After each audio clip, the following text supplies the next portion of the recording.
दोस्तों, इस वीडियो में हम जानेंगे नेताजी सुभाष चंद्र बोस के जीवन के बारे में, उनके विचारों के बारे में और उनके संघर्ष के बारे में। सुभाष चंद्र बोस भारत के स्वतंत्रता आंदोलन के एक प्रमुख नेशनलिस्ट लीडर थे। वह उन नेताओं में गिने जाते हैं जिन्होंने भारत की आज़ादी के लिए वैकल्पिक और सशस्त्र मार्ग को महत्व दिया। सुभाष चंद्र बोस का जन्म 23 जनवरी 1897 को कटक में हुआ था। उस समय यह क्षेत्र बंगाल प्रेसिडेंसी के अंतर्गत आता था, जो आज ओडिशा राज्य में स्थित है। उनके पिता जानकीनाथ बोस एक प्रसिद्ध वकील थे और उनकी माता का नाम प्रभावती देवी था। उन्होंने प्रारंभिक शिक्षा रेवेनशॉ कॉलेजिएट स्कूल से प्राप्त की। बचपन से ही वे अनुशासन, अध्ययन और शारीरिक फिटनेस में रुचि रखते थे। बाद में उन्होंने प्रेसिडेंसी कॉलेज कलकत्ता में प्रवेश लिया। प्रेसिडेंसी कॉलेज में पढ़ाई के दौरान वे राजनीतिक गतिविधियों से प्रभावित हुए। यहाँ एक घटना के बाद उन्हें कॉलेज से निष्कासित भी किया गया, जिससे उनका रुझान और अधिक नेशनलिस्ट पॉलिटिक्स की ओर बढ़ा। इसके बाद उन्होंने आगे की पढ़ाई के लिए भारत छोड़ने का निर्णय लिया। Subhash Chandra Bose university of Cambridge गए, जहां उन्होंने इंडियन सिविल सर्विसेज एग्जामिनेशन की तैयारी की। साल 1920 में उन्होंने यह परीक्षा उत्तीर्ण की और एक उच्च रैंक हासिल किया। हालांकि उन्होंने ब्रिटिश गवर्नमेंट की नौकरी स्वीकार नहीं की। साल 1921 में उन्होंने इंडियन सिविल सर्विसेज से औपचारिक रूप से इस्तीफा दे दिया। उन्होंने यह निर्णय इस आधार पर लिया कि वे किसी कॉलोनियल गवर्नमेंट के अधीन काम नहीं कर सकते। इसके बाद वे भारत लौट आए और सक्रिय राजनीति में प्रवेश किया। भारत लौटने पर सुभाष चंद्र बोस इंडियन नेशनल कांग्रेस में शामिल हुए। उन्होंने चित्तरंजन दास से निकटता के साथ कार्य किया, जिन्हें वे अपना पॉलिटिकल मेंटर मानते थे। उन्होंने कलकत्ता म्युनिसिपल कॉरपोरेशन में भी कार्य किया और प्रशासनिक अनुभव प्राप्त किया। सुभाष चंद्र बोस को कई बार ब्रिटिश अथॉरिटीज द्वारा गिरफ्तार किया गया। उन्हें विभिन्न जेलों में रखा गया और कई बार डिटेंशन का सामना करना पड़ा।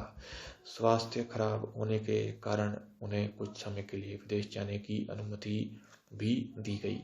यूरोप में रहते हुए उन्होंने इंटरनेशनल पॉलिटिक्स और एंटी इंपीरियलिस्ट मूवमेंट्स का अध्ययन किया। उन्होंने यह निष्कर्ष निकाला कि केवल कॉन्स्टिट्यूशनल पॉलिटिक्स से भारत को स्वतंत्रता नहीं मिलेगी। यहीं से उनके विचार कांग्रेस की मुख्यधारा से अलग होने लगे। साल 1938 में सुभाष चंद्र बोस को इंडियन नेशनल कांग्रेस प्रेसिडेंट चुना गया। यह चुनाव हरिपुरा सेशन में हुआ था। अपने अध्यक्षीय भाषण में उन्होंने प्लान इकोनॉमी, इंडस्ट्रियल डेवलपमेंट और स्ट्रॉन्ग सेंट्रल गवर्नमेंट पर जोर दिया।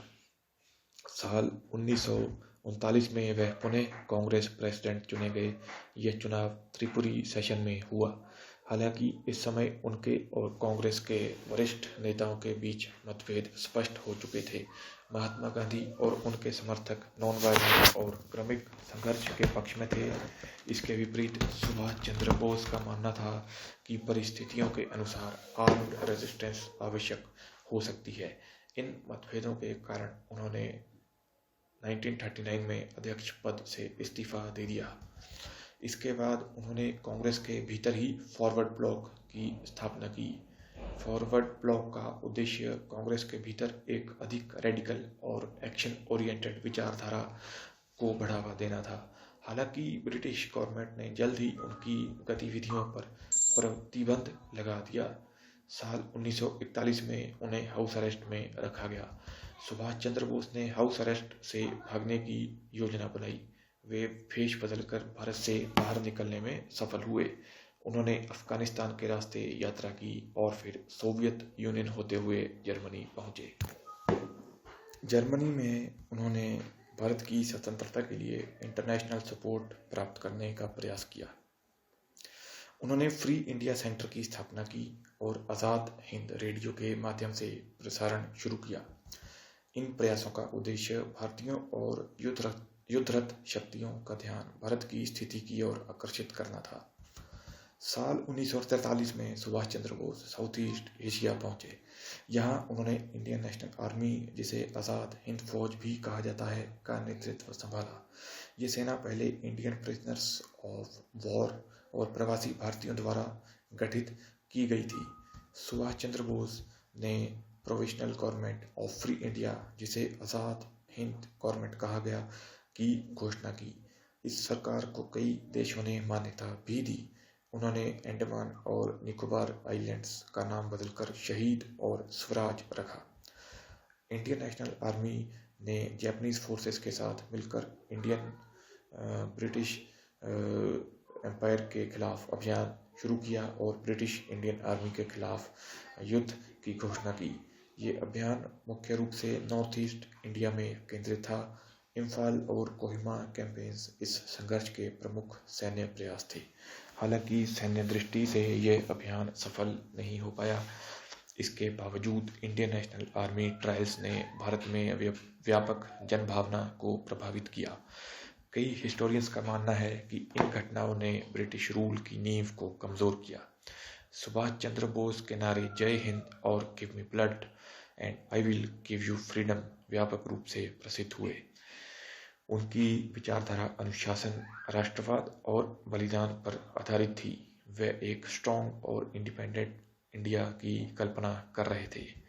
जापानीज ऑफिशियल रिकॉर्ड्स के अनुसार सुभाष चंद्र बोस की मृत्यु 18 अगस्त 1945 को हुई। बताया जाता है कि ताइवान में एक प्लेन क्रैश में वे गंभीर रूप से घायल हुए और बाद में उनका निधन हो गया। हालांकि भारत में उनकी मृत्यु को लेकर लंबे समय तक संदेह और जांच चलती रही।